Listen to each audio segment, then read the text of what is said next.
Entonces, no se los voy a presentar uno por uno, porque son, otra vez, pues órale. Está Andrés Ruiz aquí a mi derecha, Luis Almerón, Paco Pérez Arce, Antonio, nuestro jefe comercial, R. Alcázar a fondo, Rocío al frente, Regina, Verónica, anda, la mano del muerto. Y está el único invitado que tenemos hoy, en extra, que es Fabricio Mejía Madrid.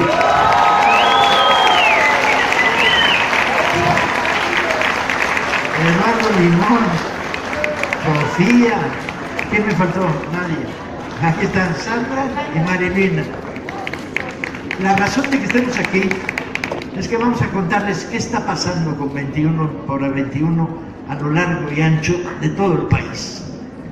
Y al mismo tiempo, en la segunda parte del programa, vamos a tener una charla con la novela que vamos a lanzar mañana, la novela de Fabricio Mejía Madrid, que va a estar en las librerías de todo el país mañana. La famosa novela Los Ninguneados, que nos va a contar Fabricio. En la tercera parte del programa vamos a recomendarles libros. Entonces, todos los que tengan lapicito y papelito, anoten, porque les vamos a recomendar lo que nos gusta que hemos visto en esta feria, en el catálogo del fondo entre nuestros libros. Y vamos a tener que hacerlo a toda velocidad. Nos toca 1 minuto por recomendación al final. Entonces, esa va a ser la secuencia. Primero, vamos a contarles qué está pasando, porque a veces no vemos lo que está pasando con la distribución de Desde el Fondo. Y la distribución desde el fondo, cuando ustedes me digan, corre. Y no lo dejen mal, por favor, producción. ¿Ya? Sí. Vamos mencionando lugar por lugar. Vamos. Bueno, yo aquí traje el acordeón, Paco, de la distribución de los 21 para el 21, que como pueden ver están aquí adelante y la verdad es que quedaron increíbles. Ya esperamos que los que no tengan su libro, pues al final les vamos a dar uno. Y para la distribución, las imágenes que van a pasar, espérense, mi acordeón. Empieza con Chimalhuacán, Escuela de Policía de F. ¿Todos, Paco? No lo sé. ¿Dar unos traspuros? Aquí los podemos ir viendo. Estos somos nosotros. Me estoy viendo a mí mismo. Ahí está. Repartimos libros en la escuela de policías, bajo la idea de que un policía leído es más de confianza que uno que no lee. Repartimos libros entre los bomberos. Chimalhuacán, Escuela de Policía, ahora sí. Con la jefa de gobierno nos fuimos y sonaba padrísimo el clarín de orden de los bomberos. Porque los bomberos tienen una lógica, que es, tienen un trabajo de racha muy virulento y luego muchas horas en los cuarteles. Entonces va a haber libros en todos los cuarteles de bomberos de este país. Nos fuimos... ¿Qué se volvió a repetir? Chimalhuacán, bomberos. Más bomberos. Y aquí estamos en... No, ¿sabe qué? Busquen a uno que no esté ciego. ¿Qué es lo que sigue? Bueno, Ya nos ven a nosotros. Pues, ¿qué es lo que sigue? Bueno, pues... ¿qué sigue, Paco? Saludos a Metepec que nos están viendo, saludos a Toluca, saludos a Taxco Guerrero, saludos a Ecatepec, a Basolo, Guanajuato, bla, bla, bla, bla, bla. Acompáñenos en la Feria del Libro del Zócalo, ahí estamos viendo Los Hornos Tlalpan. Por ahí ya están esperando a Los Ninguneados de Fabricio Mejía Madrid, sus fans. Ahí está Tizayuca. de Ducal, Taxco Guerrero. Buzón Ciudadano, que estuvo ahí Sandra hace unos días. Ahí estamos en la Benemérita Escuela Nacional de Maestros.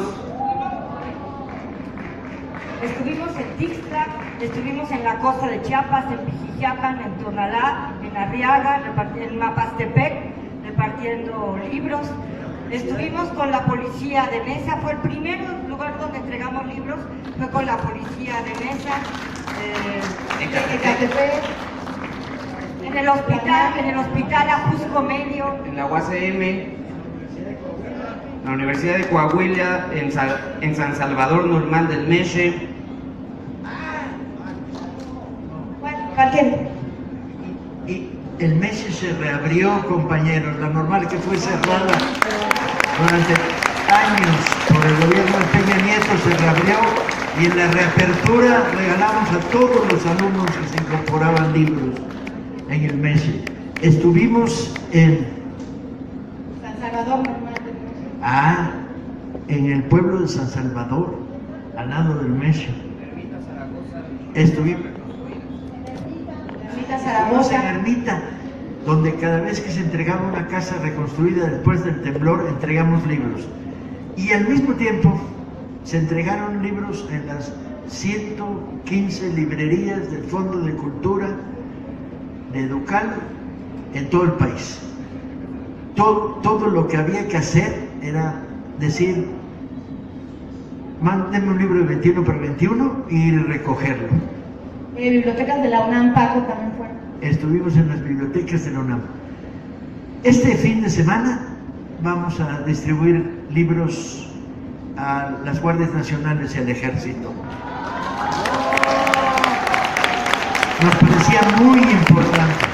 Necesitamos unos cuerpos de seguridad no solo técnicamente capaces, sino leídos, ¿no? Cultivados. Y entonces le regalamos libros sobre la independencia, la revolución, a capitanes mayores, capitanes de fragata. Esto este fin de semana. Y estaremos el sábado en Iztapalapa, en la Macroplaza, regalando libros por miles. Y estaremos en Oaxaca, en la Feria del Libro. La verdad es que estaremos en todos lados. ¿Cuál es la clave? La clave es esa: estar en todos lados, acabar con la chilenización de la cultura en México. Esta ciudad es fundamental, esta ciudad es un reducto de lectores, pero hay que llegar hasta Tinguindín y el desierto de Zacatecas, y a Sonora y a las comunidades pesqueras de Veracruz. Este 1.000.000 de libros va a llegar al último rincón del país. Bibliotecas comunales, etcétera, etcétera. Bien, ahí está. Los que vean desde la remota provincia el programa van a tener la envidia de que no están en el Zócalo. Bueno, Sí, no importa, desde iremos. Texcoco nos saludan, desde Bogotá, Cardenal Hidalgo y por supuesto Tlaxcala, que nunca faltan.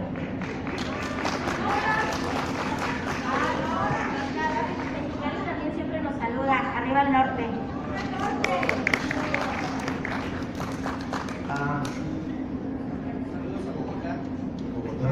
Saludos a Bogotá.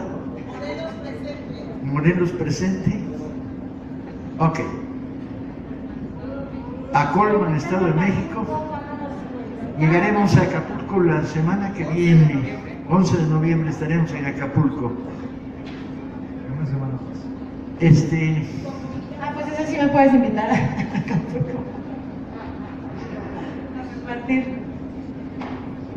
Es la operación de fomento a la lectura más grande que se haya conocido en la historia de este país y de América Latina.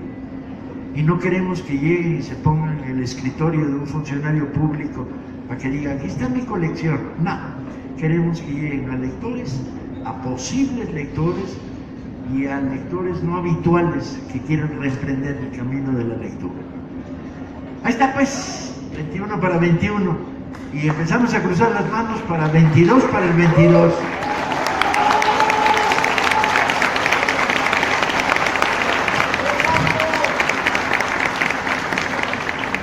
Nuestro lanzamiento estrella de esta semana, bueno, empezó hoy con el lanzamiento de Mannheimer, del libro 12 pacientes, que dio razón y motivo a la serie New Amsterdam, y continúa mañana con el lanzamiento de la nueva novela, el estreno de una nueva novela de uno de los autores favoritos de la casa, eso quiere decir de todos, ¿verdad, compañeros? Bien, bien. La novela Los ninguneados de Fabricio Mejía Madrid.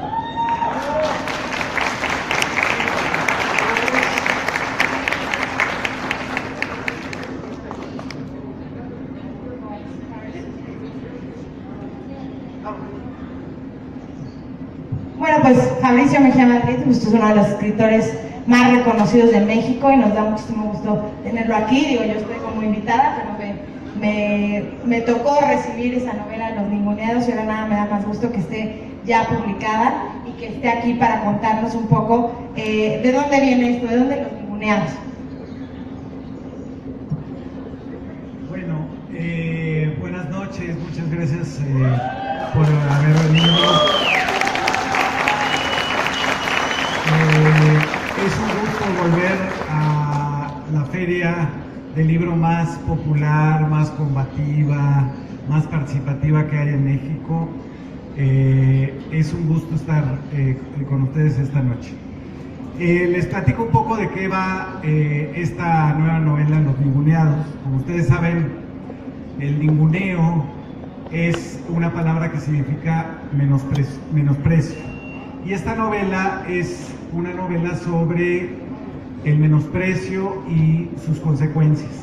Una de las consecuencias del menosprecio es, por supuesto, la traición. Cuando uno traiciona a alguien, es que lo está menospreciando. Previamente lo menospreció.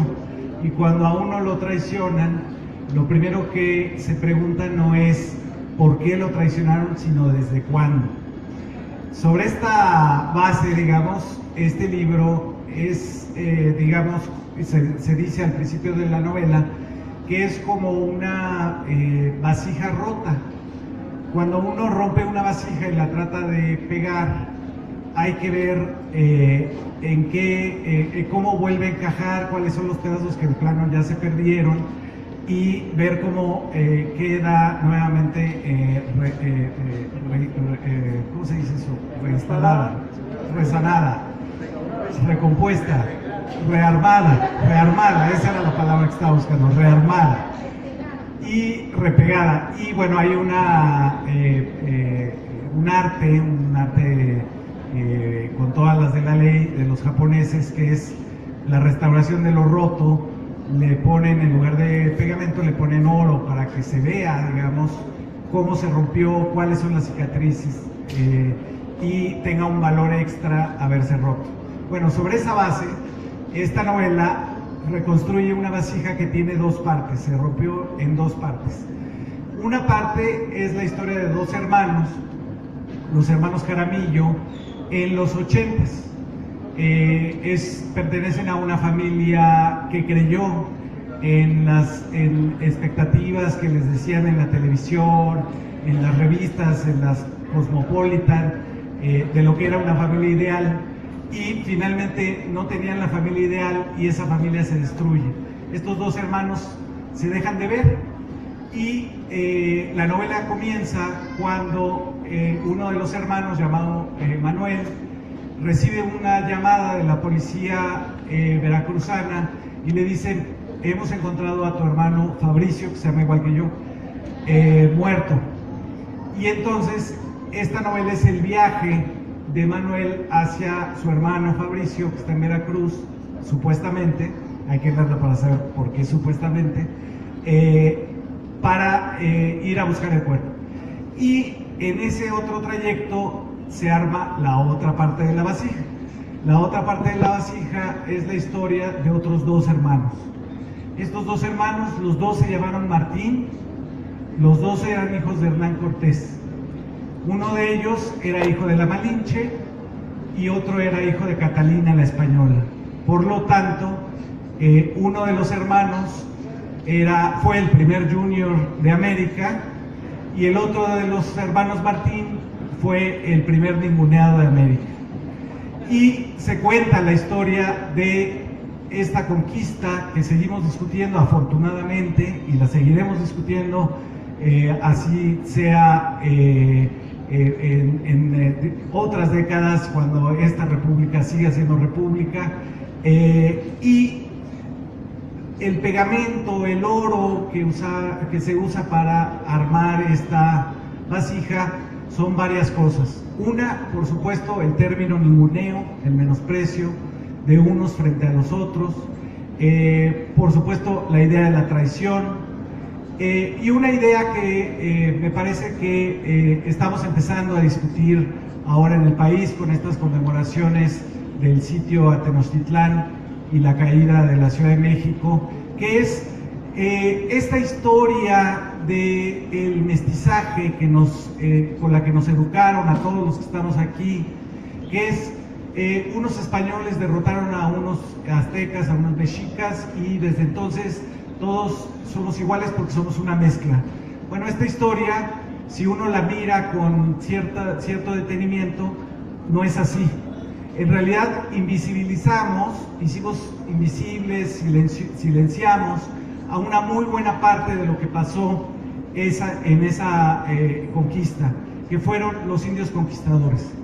Los indios conquistadores son el 90% del ejército que sitia México Tenochtitlán y a los que se les prometió que ya no iban a pagar tributo. ¿Cuál habrá sido su sorpresa? Que después de la conquista viene la colonia y los esclavizan los mismos que les habían prometido que ya no iban a pagar tributos.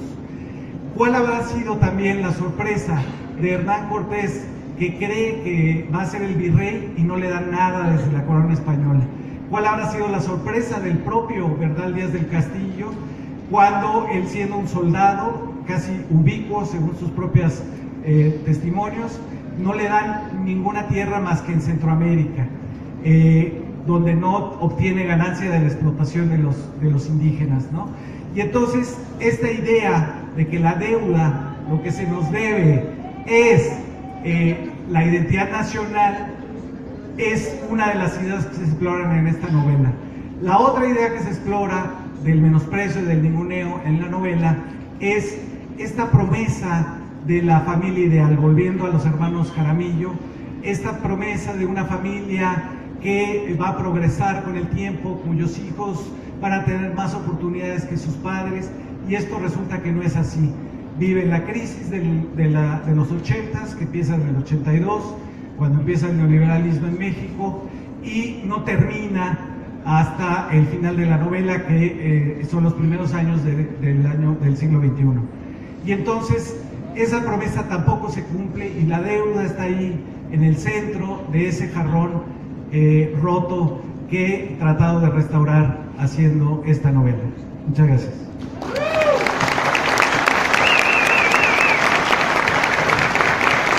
Tengo que confesar que cuando cayó en mis manos el manuscrito y empecé a leerlo, produjo una sensación que me pone de muy buen humor, que es lo que más admiro de una novela, es no saber a dónde me quiere llevar el autor.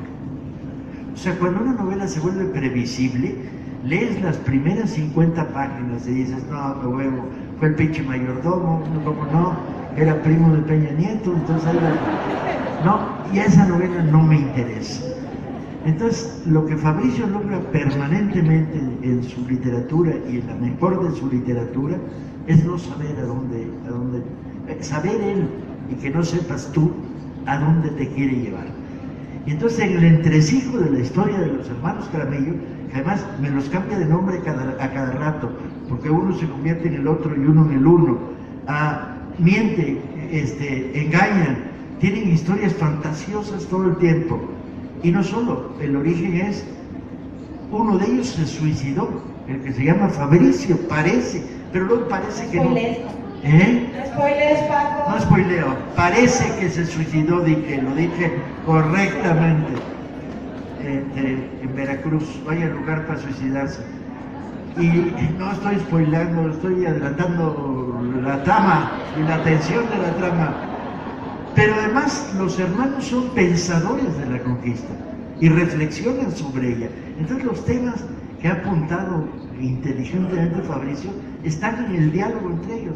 Entonces son una especie de hermanos raros, de una clase media en extinción, desde el origen, que parece se los va a llevar pichas a ambos, ¿no? Y sin embargo tienen un conocimiento muy particular de la historia, como que se están autorretratando. Es una novela experimental en muchos sentidos, para un lector exigente que le guste, que lo sacuda, lo desconcierte, y repleta de temas que para mí como lector son fundamentales. Yo creo que, sin lugar a dudas, Fabricio Mejía Madrid es uno de los mejores escritores que tenemos en este país. Sin duda. Y además va a costar 75 pesos. Está 75 Es popular. Y la pueden comprar aquí Desde hoy ya la abajo. pueden vender Ah, y mañana se presentan, ¿no? el primero que se venda del libro de Fabricio se va a vender ahí dentro de un rato. Logramos que un libro que habitualmente si entra en el mercado tradicional costara 200 o 250, costara 75, porque seguimos pensando que la literatura es para muchos más de los que las editoriales tradicionales. ¿Alguien más apunta algo sobre la novela de Fabricio de los que la leímos?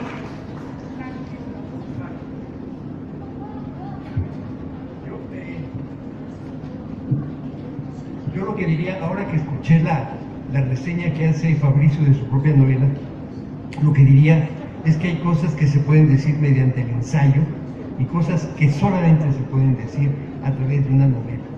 Porque hay cosas que hay huecos que hay que llenar. Esos hilos de oro que dice para pegar un jarrón y que se note dónde se rompió, esa es la novela que nos está ofreciendo Fabricio, y es en ese sentido no solamente atractiva y emocionante a lo largo de ese camino que no sabemos a dónde nos quiere llegar, pero finalmente llegamos a donde él quería que llegáramos y quedamos también con un poco de ojos de sorpresa. No nos queda tampoco claro si ese era el lugar a donde nos quería llevar o llegamos a un lugar en el que él no esperaba que íbamos a estar. Pero bueno, esa es la cuestión del lector, porque el lector también tiene su parte a la hora. Hay truco además, porque Fabricio corrigió 3 veces el original después de que le habíamos aprobado y firmado el contrato. O sea que en estos momentos yo no sé cómo termina. ¿Cierto o falso? Y no solo llegó a punto límite para poder salir hoy, porque estábamos en el borde, ¿eh? ¿Ya viste la fila para comprar el libro? Apenas tengo el mío. A ver, Ya los apunten la lectores, fila para el libro. Iluminación de sala, por favor. Y hay varios con el libro de Fabricio. Pero tú sí sabes ahora ya cómo termina, ¿no? Y ya no vas a corregirla nunca más. No, ya. 3 veces la corregiste el final. Así es. Es que efectivamente estuve recabando algunas opiniones de que había cierto desconcierto por el final. Y entonces al final cedí a las opiniones y tiene un final Realista. no restaurador, no un final feliz, pero sí tiene un final. Los hermanos no puedo decir. Detente. Porque terminaba, les voy a contar. Bueno, voy a contar cómo terminaba, pero eso no está en Terminaba, el libro. que tiene que ver con esto que decía yo de la vasija. Terminaba en una alucinación absoluta de que no existe el tiempo, digamos, ¿no? Hay un lugar en México que no existe, que se llama Jaramillo de los Rebeldes, en Veracruz, que no existe el tiempo, pero tampoco existe el espacio, por lo tanto, y es un punto en el universo. Solamente es un punto, por lo tanto es infinito, pero tampoco se puede ver. Y es un poco la reflexión Qué bueno que cambiaste el del final. libro. Es un poco la reflexión del libro, es decir, la identidad. ¿Qué somos finalmente? ¿Somos nuestros nombres? ¿Somos nuestros apellidos? ¿Somos el lugar donde nacimos? ¿Somos el lugar donde vivimos? Bueno, puede ser que sea todo eso, pero también somos un pequeño punto en el universo que aparece y desaparece. Como cuando vemos las estrellas en el cielo.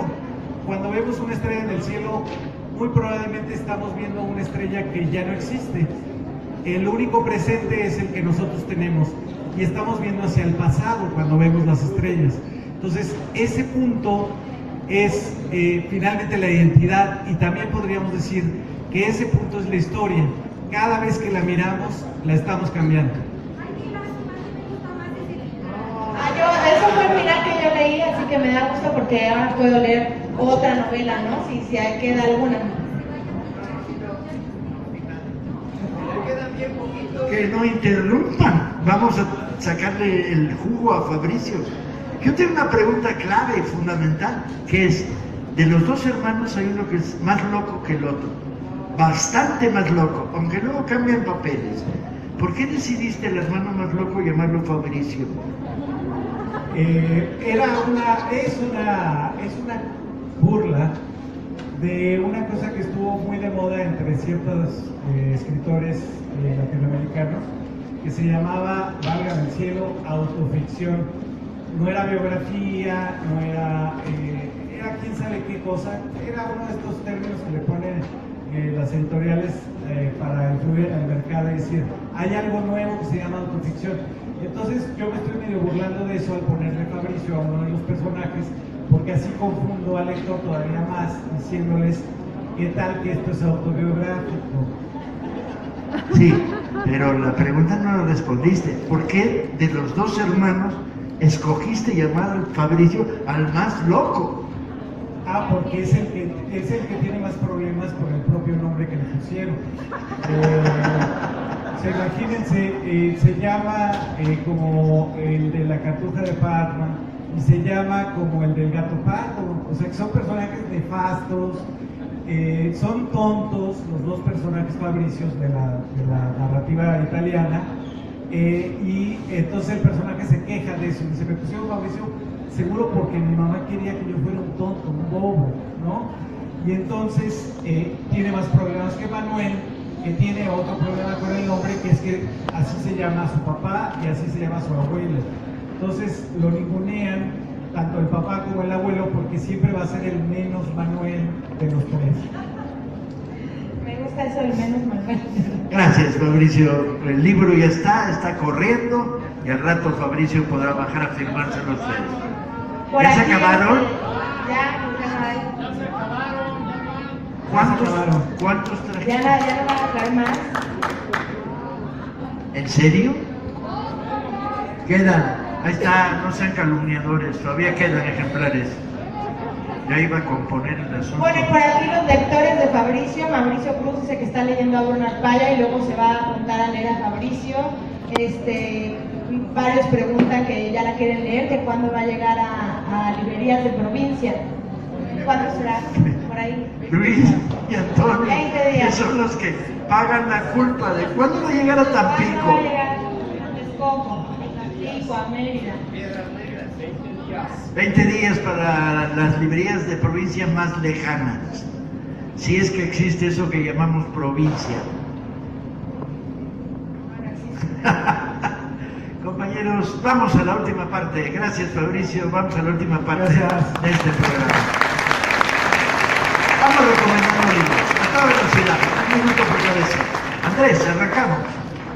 Bueno, a mí me toca hablar del quinto tomo de la historia del pensamiento socialista de G.D.H. Cohen.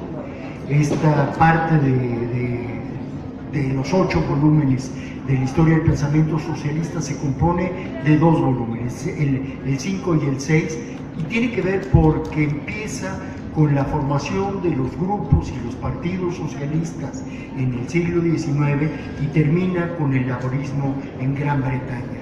En medio está el surgimiento del fascismo, la lucha permanente entre las dos internacionales, la purga de Stalin, el triunfo, la purga de Stalin a Trotsky, esta internacional 2 y media muy extraña, muy interesante, y en fin, está todo esto recogido en este volumen. No quiero alargarme más porque no hay muchos compañeros que están aquí, solo decirles que este volumen, que es un volumen grueso, cuesta solo 185 pesos y próximamente estará el 6, y el 5 y el 6 tienen que ver con la socialdemocracia y el comunismo. Ese es el tema de ambos volúmenes. Y era tan amplio el tema a tratar que por eso desarrolló Cohen esto en 2 volúmenes. Gracias, Andrés. Luis. Bueno, yo les voy a platicar del último Vientos del Pueblo, el más nuevecito de todos, el asesinato de Zapata, de Felipe Ávila, y es en solo 32 páginas quizá el mejor relato que yo he leído sobre la última fase del zapatismo, los últimos años, los últimos meses del zapatismo, ya derrotado, ya acorralado, y los últimos días de Zapata. Encuentran aquí las cartas que intercambiaron Zapata y su asesino, Guajardo, pero además se encuentran el testimonio, el entrañable testimonio de la pareja de Zapata, que lo espera toda la noche, el día del asesinato, que lo espera, porque Zapata le había dicho: después de esta reunión me voy a retirar 2 meses contigo, y nunca llega.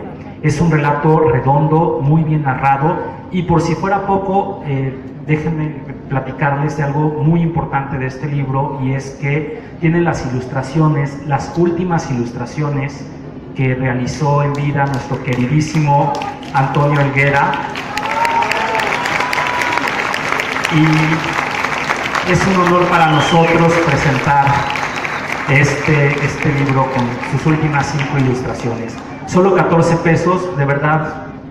Zapata y Antonio Helguera viven con nosotros. En el foro Antonio Helguera, por supuesto. Gracias.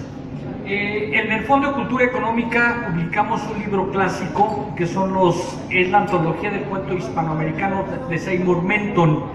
Hemos distribuido miles durante décadas. En esa vena, recientemente publicamos 2 obras fundamentales antológicas de narrativa, en un caso, y es Cuentos Populares Mexicanos de Fabio Morábito. Este libro recoge la tradición de la cuentística oral que atesoraron muchísimos antropólogos, muchísimos etnólogos, y que Fabio Morábito nos dio en este libro una aproximación literaria de todos esos estudios. En México no tuvimos hermanos Grimm, pero tuvimos personalidades como Manuel Gamio, como Pablo González Casanova, como Miguel León Portilla, y lo que hace Fabio Morábito es reunir todo ese conocimiento de décadas en un libro fundamental para los que hacen fomento a la lectura, pero sobre todo para los cuentacuentos. Este libro además es teatralizable, es una maravilla. Y otro libro, rápidamente, que lanzamos ya hace algunos meses, que es la antología de la poesía hispanoamericana del modernismo a nuestros días. 70 poetas fundamentales de América Latina y del mundo, entre los que destacan 4 premios Nobel. Miguel Ángel Asturias en su fase poética, Gabriela Mistral, Octavio Paz y Pablo Neruda. Pero son 70 voces en una antología espléndida. Me parece que son de las grandes inversiones que uno tiene que hacer en su vida para poder dotarnos de esta gran contribución poética de América. Gracias. Philippe Olé, el antologador.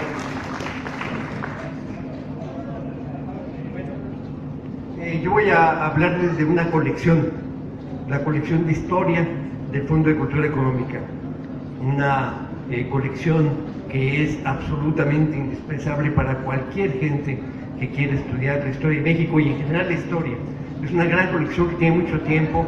Nosotros, desde que llegamos a la dirección del fondo, le hemos dado un gran impulso, yo creo, y hemos propuesto algunos títulos que son particularmente importantes en esta coyuntura.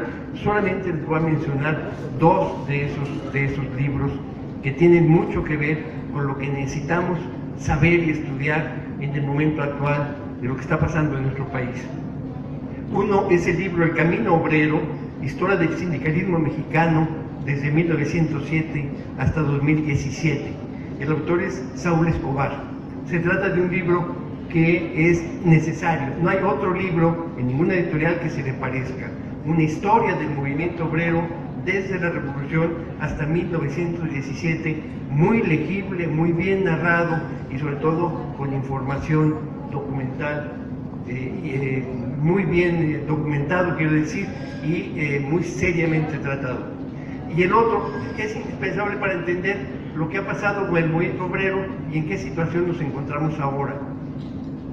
El otro libro que quisiera comentar, que también tiene que ver con la importancia que puede tener la historia para entender una coyuntura como la nuestra, es Tras las huellas de la derecha, el Partido Acción Nacional de 1939 al año 2000, de Tania Hernández Vicencio. Es una historia del PAN, pero no es una historia institucional, sino quiénes son esos panistas, qué significan, qué piensan, cómo fueron cambiando sus ideas y su práctica política. Y desde luego, el estudiar la derecha es algo que generalmente no acostumbramos y debemos hacerlo, porque en este momento es importante saber por qué están pensando lo que están pensando, si es que tiene algún sentido, si es que tiene algún futuro. Entonces, si es otro libro, si es que están pensando. Si es que están pensando. Entonces, de la colección de historia, entonces, les recomiendo mucho estos dos libros: El Camino Obrero, Historia del Sindicalismo Mexicano, de Saúl Escobar Toledo, y Tras las Huellas de la Derecha, El Partido Acción Nacional, de Tania Hernández Vicencio. Bueno, aprovechando que está aquí Fabricio Mejía Madrid, pues recomendarles Subitos del Pueblo, que también por aquí lo están poniendo nuestros, la República de Lectores, que está comentando en el YouTube. Está Los Chiches, Los Ejércitos de la Noche, a 12 pesos, El Vientos del Pueblo, el que escribió Fabricio. Y aprovecho para recomendarles un libro que también prologó Fabricio Mejía Madrid, que es el de Egon Erwin Kish, que es el reportero vertiginoso de este librazo. ¿No ha salido? ¿No? ¿Cómo? Los dejo tan... Pero agárrense. Bueno, cuando llegue... Uno de los mejores libros de periodismo del De los siglo mejores. XX. Brillante. El de Egon Leon Kish y el prólogo de Fabricio es buenísimo. Buenísimo. Buenísimo. Yo ya nací aquí ese libro. No ha llegado. Bueno, entonces Estará se lo recomiendo para el futuro, cuando llegue. para el nuevo compañeros que nos están siguiendo, el nuevo Pasión por la Lectura se va a inaugurar en diciembre y ya llegaron ofertas notables desde España, Argentina, Nicaragua, que vamos a tener listos para el Pasión y Venezuela, Nicaragua no, Venezuela, España y Argentina, que vamos a de varias editoriales, que vamos a tener listos para el Pasión por la Lectura de fin de año, que va a durar 20 días. Están aquí, a lo mejor no conocen qué es Pasión por la Los que Lectura. están aquí no saben lo que es Pasión por la Lectura, cuéntanos. Sí, ok, es un A ver, los programa- que sí, que les cuenten a los que no. Es un programa que lanzamos el año pasado, que fue desde el 12 de diciembre hasta el 5 de enero exactamente, en donde lanzamos muchísimas ofertas, tuvimos muchas recomendaciones y la verdad es que es altamente recomendable, no se lo pierdan. Transmitimos todos los días en esa época a las 9 de la noche. Y hay que romper el cochinito, eso sí, luego les contaremos. Y el lema Y de el Pasión por la teléfono. Lectura es un cochinito que va cambiando de uniforme. Esta vez va a ser un cochinito eléctrico, compañeros. Noticias. Y tenemos teléfonos rojos. Y tenemos teléfonos rojos. Noticias del resto del país. Bueno, por ahí Noticias del Imperio, te decir también otra recomendación de Fernando del Paso, que por allá está en la Popular, así que debe tener muy buen precio. Pues nos dicen excelentes recomendaciones, saludos desde Apan Hidalgo. Por ahí dice Jesús, a mis amigos les encanta El Hermano Tarugo de los cuentos populares, de los que acabamos de recomendar. Amo la colección de historia, es hermosa. Estoy leyendo El Mar de los Deseos y el que sigue es Pueblo en Vilo. El Camino Obrero. Gracias Javier Rentería por todas sus recomendaciones aquí en las redes del fondo. Que nos recuerda que está Tras las Huellas de la Derecha, el Partido de Acción Nacional, ¿no? A 175 en el stand. Erra. Pues yo no quiero recomendar un libro que puedan ustedes comprar, voy a recomendar un libro que ustedes o muchos de ustedes ya llevarán en sus manos, que es esta antología de poesía del siglo XIX, que acá los dirigentes de nuestro equipo editorial me encargaron a mí, y que tuve la aventura y el privilegio de sumergirme durante 2 semanas a leer la poesía que se había producido en esa época. Como ustedes saben, el siglo XIX marcó el inicio de nuestra patria independiente, y así como se iba marcando lo que sería nuestro país, así también se marcó una literatura propia. Entonces les voy a leer un fragmentito de un poema maravilloso de un poeta que yo creo que les encanta, y no voy a decir su nombre, a ver si lo adivinan. Mañana que ya no puedan encontrarse nuestros ojos y que vivamos ausentes, muy lejos uno del otro, que te hable de mí este libro, como de ti me habla todo. Cada hoja es un recuerdo tan triste como tierno de que hubo sobre ese árbol un cielo y un amor. Reunidas forman todas el canto del invierno, la estrofa de las nieves y el himno del dolor. Si pueden, lean El siglo XIX mexicano.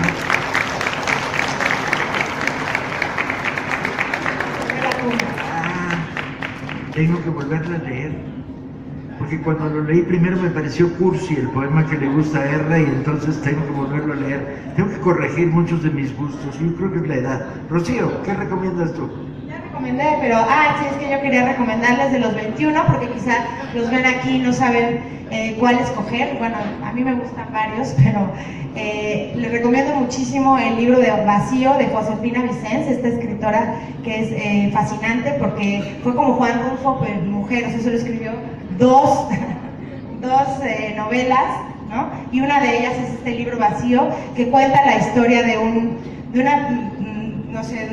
burócrata, por así decirlo, de un oficinista que se aburre muchísimo en su trabajo y lo que quiere es escribir una novela, ¿no? Entonces, él piensa que va a ir escribiendo como una especie de borrador, ¿no? Y que cuando tenga las frases correctas y lo que quiera contar y encuentre las mejores historias, lo va a trasladar a el libro Vacío, ¿no? Entonces lo que realmente vamos leyendo es el borrador, porque el libro Vacío, pues sin spoiler, pero pues no se va a llenar, ¿no? Entonces se los recomiendo mucho, es el moradito por ahí.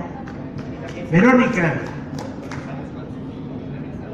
Queridos, queridas, yo les voy a recomendar un libro que no tiene desperdicio de principio a fin. Los va a conmover desde la entrada del libro y cómo va presentando a los personajes.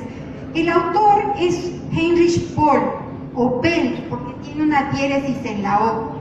Y este alemán maravilloso, un pacifista, pero militante, nos va a narrar la historia de la guerra o el final de la guerra, de la Segunda Guerra Mundial, y nos va a narrar cómo un joven, Andreas, junto con otros soldados, ha sido destacado a la parte del frente oriental polaco cuando se termina ya esa Segunda Guerra Mundial, y va en el tren y sus reflexiones junto con los otros soldados que van, que usted los va amando cada vez más, y que los va conociendo de una manera muy profunda, porque Heinrich Böll tiene eso, él disecciona, él analiza la personalidad de quienes está hablando, de quienes está escribiendo, y él, este joven de 20 y tantos años, sabe que está siendo enviado a la muerte, y va a ir reflexionando en este tren junto con otros soldados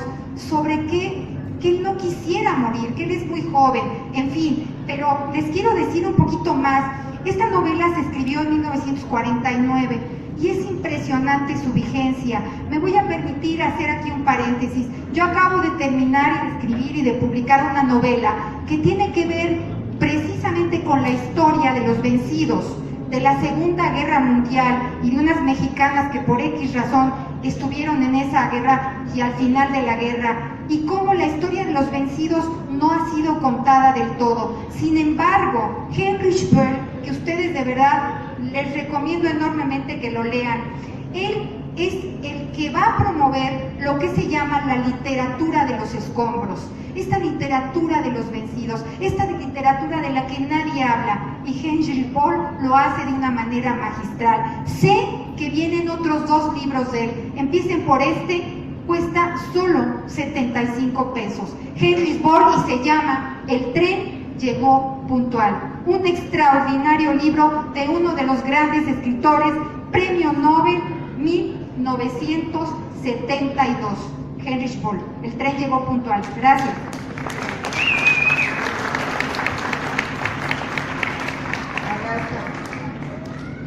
Un gusto estar en el Zócalo. Yo he dicho que emociona cuando uno va entrando y saber que este espacio emblemático se abre y se abre con libros. Eso enchina la piel. Yo les quiero hablar de Dante Liano, Guatemala, Requiem por Teresa. Teresa es una mujer como muchas de América Latina, como muchas de México, como muchas del mundo. Mujer que fue violentada constantemente, emocional, física y psicológicamente. Y quien cuenta la historia es su hermano. Pero lo grave del asunto es que todo mundo la vio solamente de lejos. Vieron cómo se iba consumiendo, cómo se iba desdibujando como ser humano, como mujer. No les cuento el final, pero es una novela espléndidamente escrita, danteliano. Ay, y por favor, lean este poemario de Enrique González Rojo. La brigada lo está regalando, está bellísimo, tan.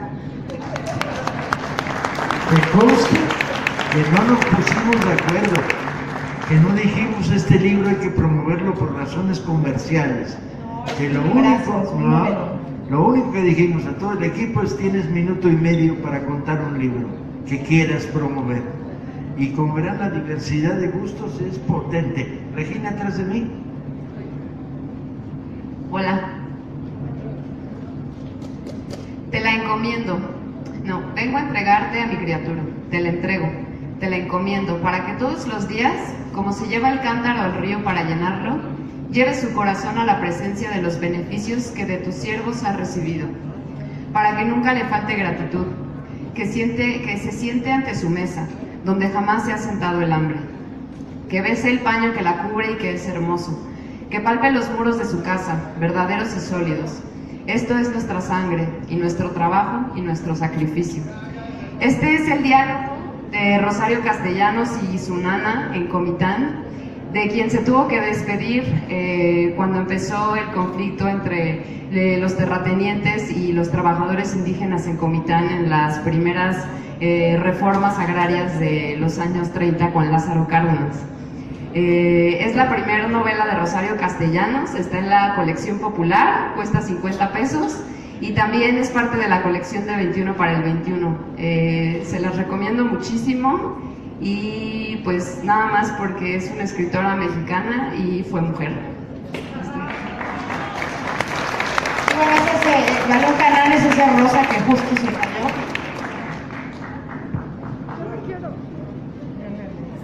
Miren, quiero recomendarles una novela que por formato me fue complicado traerme el día de hoy, y es que ocurre que de entre las muchas brillantes colecciones que se han desarrollado en esta administración del Fondo de Cultura Económica, yo quiero destacar la Popular Cómic, que me ha abierto un planeta narrativo refrescantísimo, y de entre las cuales yo quiero subrayar particularmente Los años de Allende, de Rodrigo Elgueta y Carlos Reyes.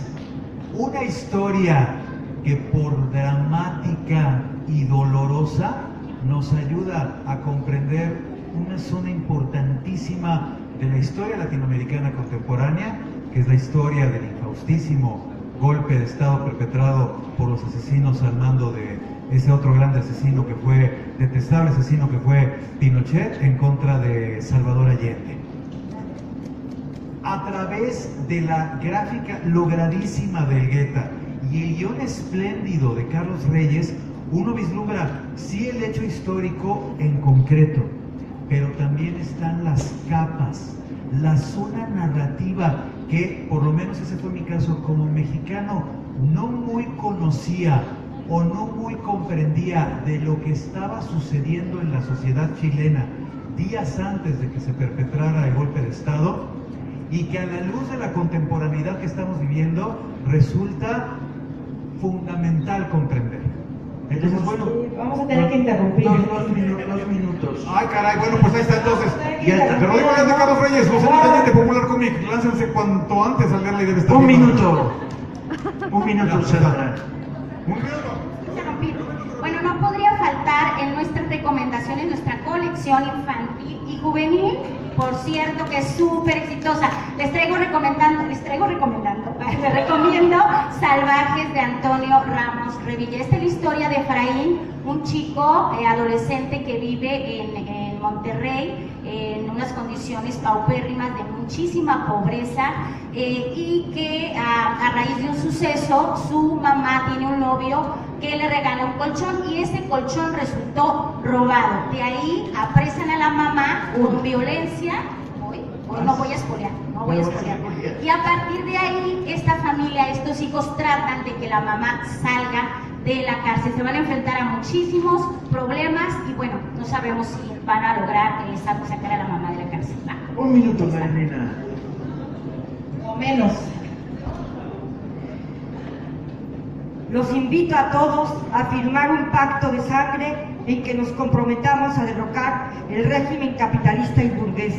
Así hablaba Felipe Carrillo Puerto. Esta es una biografía de Armando Bartra. Está escrita como escribe Armando Bartra, con una erudición, con adentrarse en las fuentes primarias que llevan a estructurar esta biografía de Felipe Carrillo Puerto. Pero es una biografía no tanto como novelada, pero sí es una biografía platicada, es una biografía condimentada, es una biografía que nos lleva de la mano y que nos va platicando como si fueran los acontecimientos del día, de mañana, como si fuera, digamos, en vivo, una historia contada en vivo, y nos va narrando cada una de las facetas de un hombre que fue militante, que fue militar, que fue activo, que fue gobernador de Yucatán, un blanco de ojo verde que, como diría Nelson Mandela, era un daltónico, era un hombre que veía a los mayas como personas, no como los indios morenos que tenían que estar a su servicio por él ser alto, blanco y de ojos verdes. Siendo gobernador de Yucatán, él expidió la ley de incautación y expropiación de haciendas abandonadas. Esa ley sí proponía la expropiación, no como la ley de reforma eléctrica que está proponiendo ahora el presidente de la República. Bien, compañeros, esto fue desde el fondo en emisión extraña desde la Feria del Libro del Zócalo. Necesitamos nada más una cosa, levantar para la foto. ¿Podemos o no podemos? Si nosotros bajamos, nos ponemos con el público para la foto.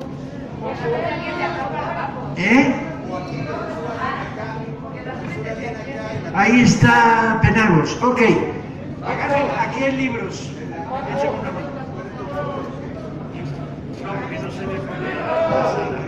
Vamos con la gente. Vamos con la gente. Y ahora se van a bajar y aquí tomamos todo el mundo con el libro en alto.